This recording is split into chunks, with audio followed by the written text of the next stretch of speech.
Oui, on va voir comment est-ce qu'on va dimensionner une poutre en béton armé avec ces projets ici, avec le logiciel robot structure analysis. Après avoir appliqué les chargements, les cas de charge, définir les charges, faire des combinaisons manuelles,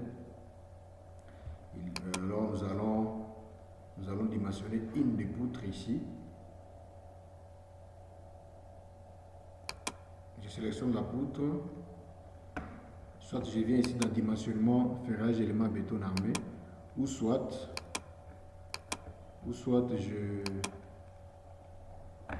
je viens ici dans ferraillage des éléments BA. J'entre dans ferraillage des éléments BA. Il y a des fenêtres qui vont s'ouvrir.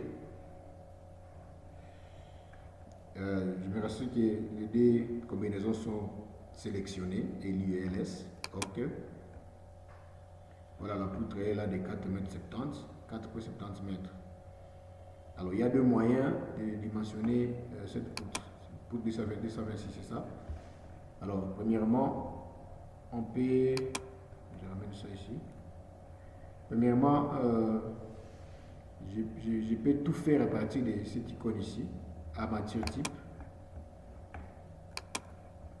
Géométrie, on me ramène encore tous les paramètres géométriques que nous avons mis sur la poutre. Cadre, regardons, nous proposons à robot les éléments, les ferraillages que nous voulons pour cette poutre. Et puis le robot va analyser, voir si ça marche avec les sollicitations que la poutre a.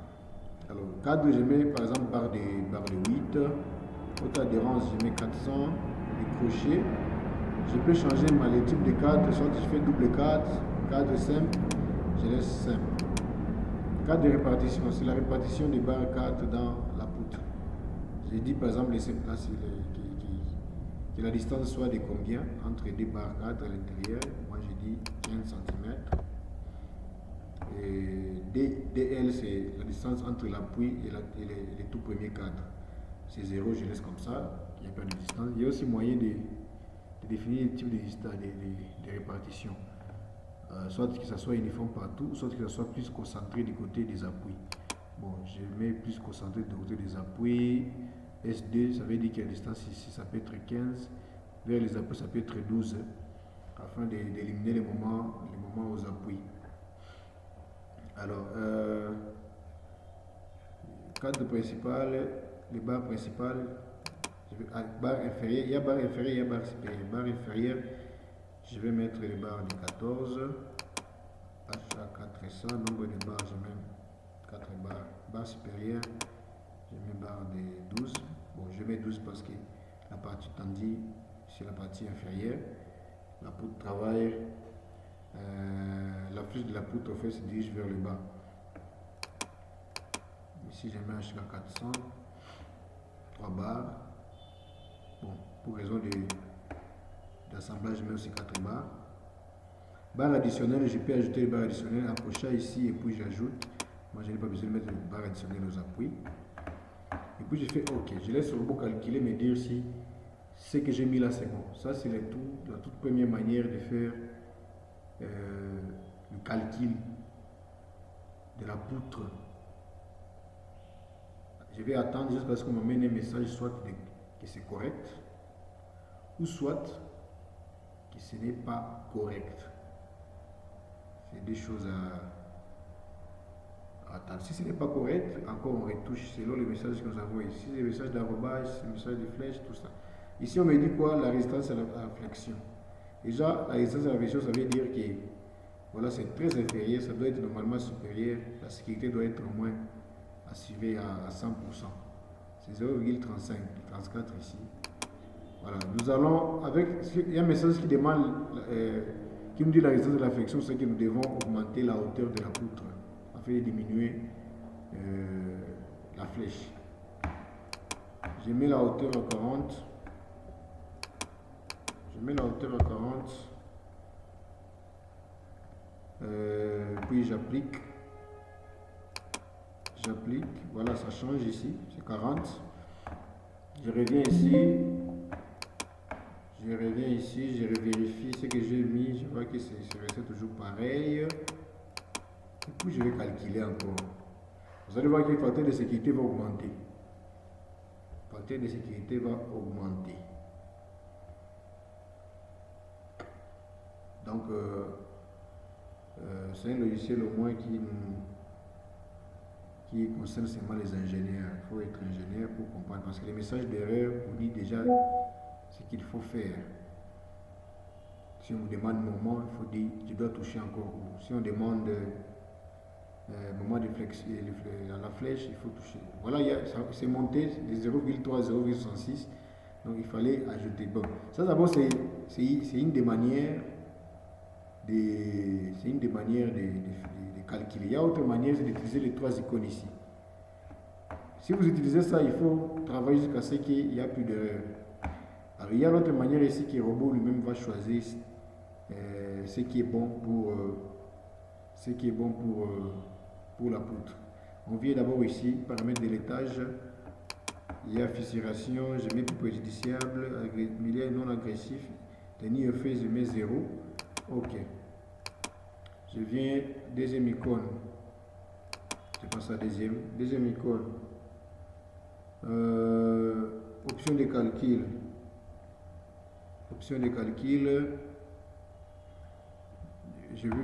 L'enrobage doit être fait à la fonction de la matière transversale, correct. Béton. Je mets béton C 20-25.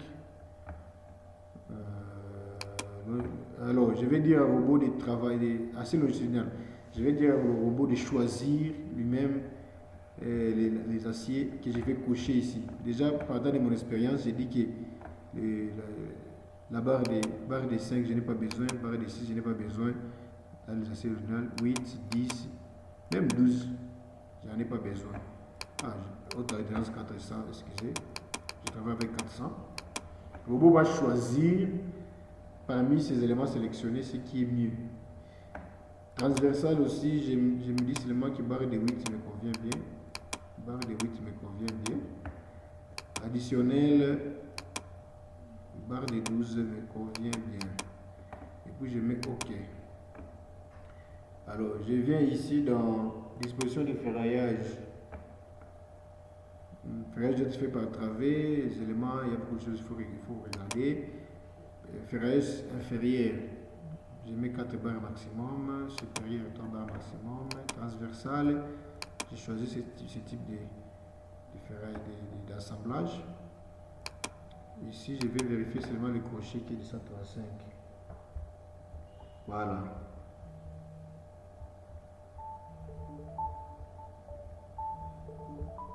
Voilà, et puis là, je fais quoi? Je mets OK, et puis je calcule.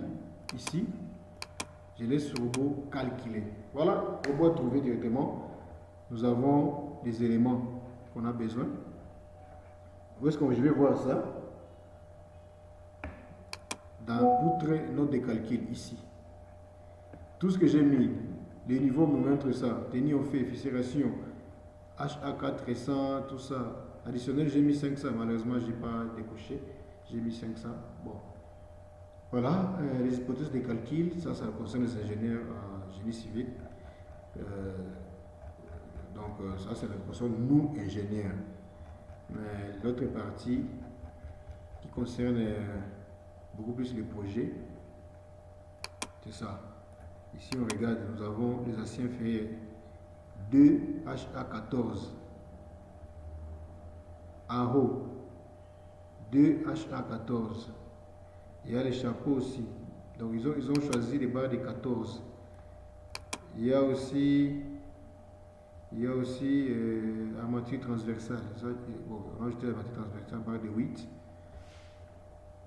Voilà, barre de 8, armature transversale, 16 barres de 8. Et même avec ça, les quantitatifs, c'est les devis. À partir du volume de béton pour cette poutre-là, c'est 0,42. Si vous avez 1000 poutres, faites fois 1000 et vous trouvez déjà le volume de béton. Surface de coffrage, vous avez déjà pour une seule poutre. Si c'est 1000 poutres, faites fois 1000, vous avez la surface de coffrage de toutes ces poutres-là et vous divisez par selon le les coffrages que vous allez utiliser qui est au marché et voir la quantité de coffrages utilisés. Acier, selon le poids,